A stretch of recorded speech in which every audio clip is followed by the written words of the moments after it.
Hi, my name is Terry. I have an 11-year-old daughter named Jaycee Dugard. I've not seen Jaycee in 7 years.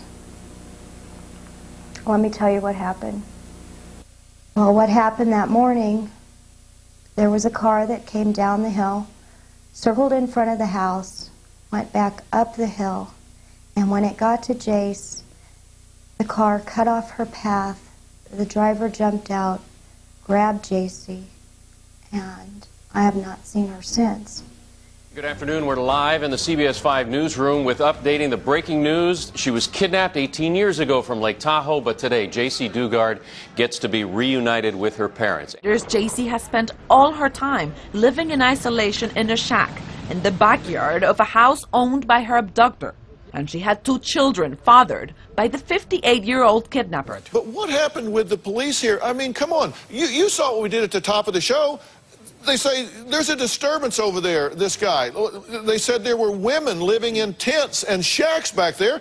Well, I know what. I'll go to the sexual registry and punch it up. Whoa, this is a registered sex offender. So that tells me something. I'm going to go look. And I get over there. Where are the shacks? Where are the tents? Do they not ask the questions? Neighbors had complained about children, and police had been sent to the house and had found nothing there.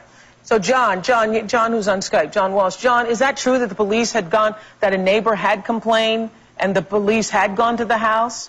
Absolutely. Think about this guy. How can these guys be out here? How could a sheriff or a parole officer not say, I want to be in your house, I want to see what you're doing on your computer, I want to be in your backyard. There's been complaints by the neighbors, and we're going to keep you under our thumb.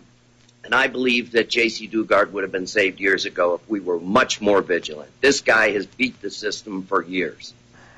Of this litany of failure, of this litany of failure, of this litany of failure that you reported yesterday, which do you think is the most egregious? Well, I would say that starting out, the misclassification of Philip Garrido as a low-risk offender was the mistake that set the tone for probably the rest of the mistakes.